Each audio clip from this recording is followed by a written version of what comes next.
Ahoj studenti, pokračujeme v sérii o pádech. Už jsme měli celkový přehled a nominativ. V dnešním videu se podíváme na genitiv a hlavně v jakých situacích se používá. Genitiv používáme, když odpovídáme na otázku koho nebo čeho a má řadu využití. Jedním z nich je vyjádření směru po předložce do nebo z. Například jdu do obchodu nebo zítra odlétám do Ameriky. Dívám se z okna. Také se používá při kombinaci předložek od do.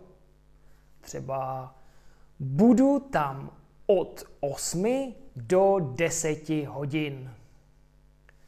Od rána do noci pracoval na svém projektu. Od pondělí do středy budu v práci.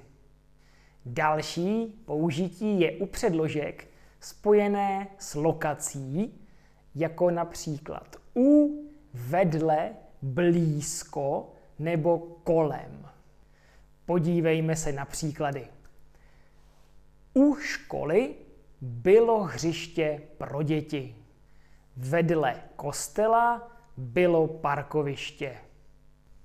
Neštěstí se stalo blízko nákupního domu. Kolem jezera vedla cyklostezka. Genitiv taky najde uplatnění, když chceme vyjádřit množství nebo kvantitu něčeho. Například, když se prodavač zeptá, kolik toho chcete. V odpovědi potom použijeme genitiv, například chci 10 deka šunky. Nebo dejte mi 100 gramů sýra. Další podobný příklad je třeba za celý den vypil litr čaje. Může to být i vyloženě abstraktní, jako například hromada písku, parta lidí, nebo třeba stádo ovcí, řada domů a tak dále. Podívejme se ještě na další podobné příklady. Chtěl bych kilo masa. Koupím 3 metry té látky. Bylo tam spoustu lidí. Potřebuju ještě trochu času. Budu tam za 1/4 hodiny. V obchodě koupil 2 balíčky cigaret. Dám si sklenici piva. Vzal si sebou 2 porce jídla. Stálo ho to dost energie.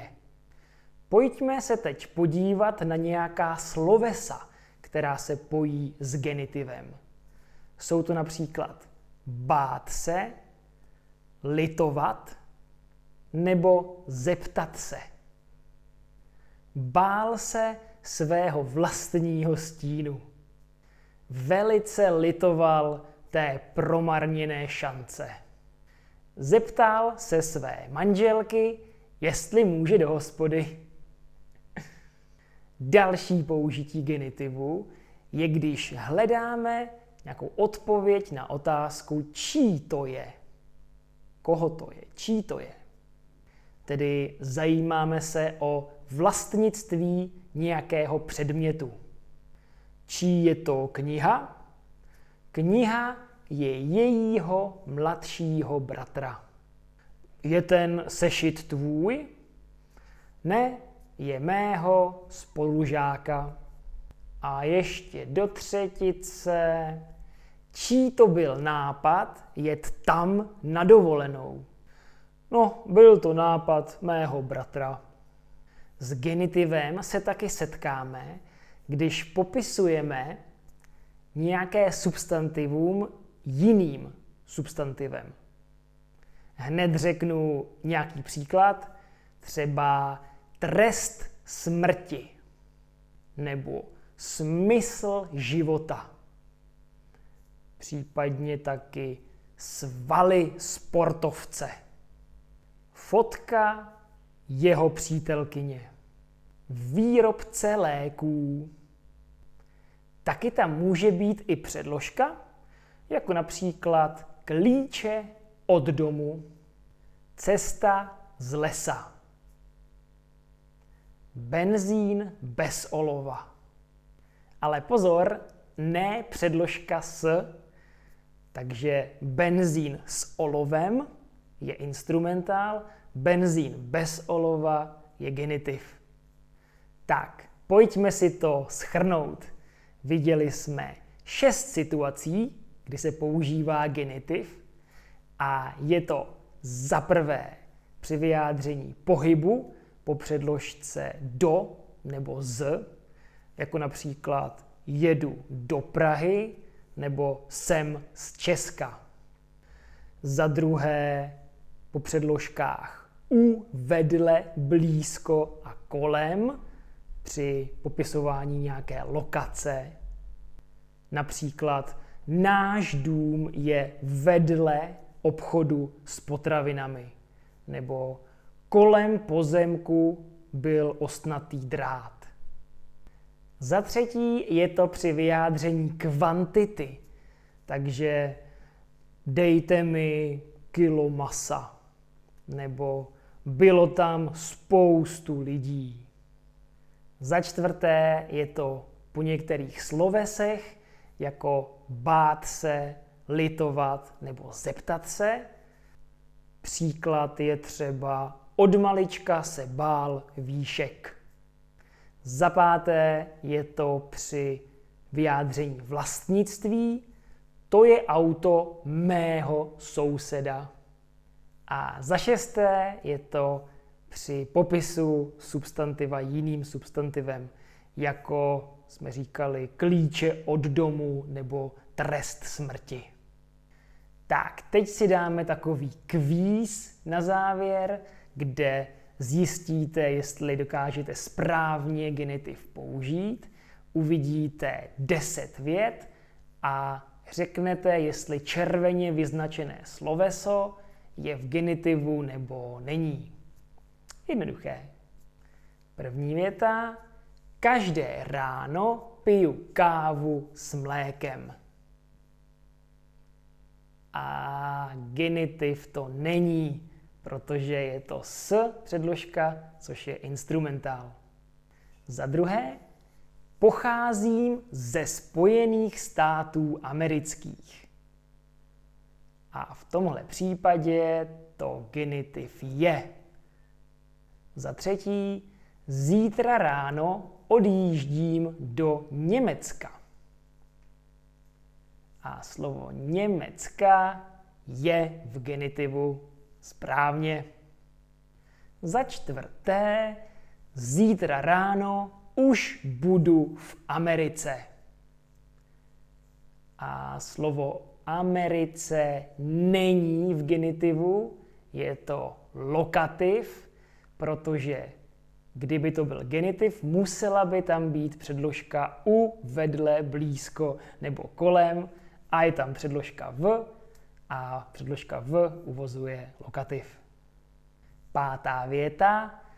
Pozdě litoval svého rozhodnutí. Genitiv to je, protože sloveso litovat uvozuje genitiv. To jsme si říkali. Šestá věta je pozval svého přítele na návštěvu.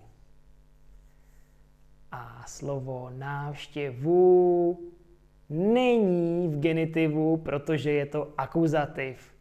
Sloveso pozvat na něco je akuzativ. Sedmá věta. Z Prahy jsme tam za chvíli. A slovo Prahy z Prahy je v genitivu, protože je to pohyb a uvozuje to předložka z. Jak jsme si říkali, tak to je genitiv. 8. věta. Že jsme to stihnuli, byl malý zázrak. Tak co myslíte, je zázrak v genitivu? Není, protože je to nominativ. 9. věta. Maloval obraz pro svoji přítelkyni. Tak, je přítelkyni genitiv? Ani tady to není pravda, protože je to akuzativ. A poslední 10. Vedle pošty stál nový obchod s potravinami. Tak pošty je genitiv, protože je tam ta předložka vedle. Jako pomůcka pro učení pádů, bez které se neobejdete, jsou takzvané deklinační tabulky. Nejlepší je takové tabulky si udělat sám, ale pokud se vám do toho nechce, tak jsem pro vás připravil svou verzi, která je zcela zdarma dostupná na linku níže v description. Tam uvidíte nejen správnou koncovku, ale taky využití ve větě. A proto pro vás bude daleko snazší si správnou koncovku zafixovat. Stačí kliknout tedy na odkaz níže a vyplníte svůj e-mail, no a potom vám tabulky přijdou automaticky do vašeho inboxu. Tak díky za sledování dnešního videa a uvidíme se příště. Ahoj!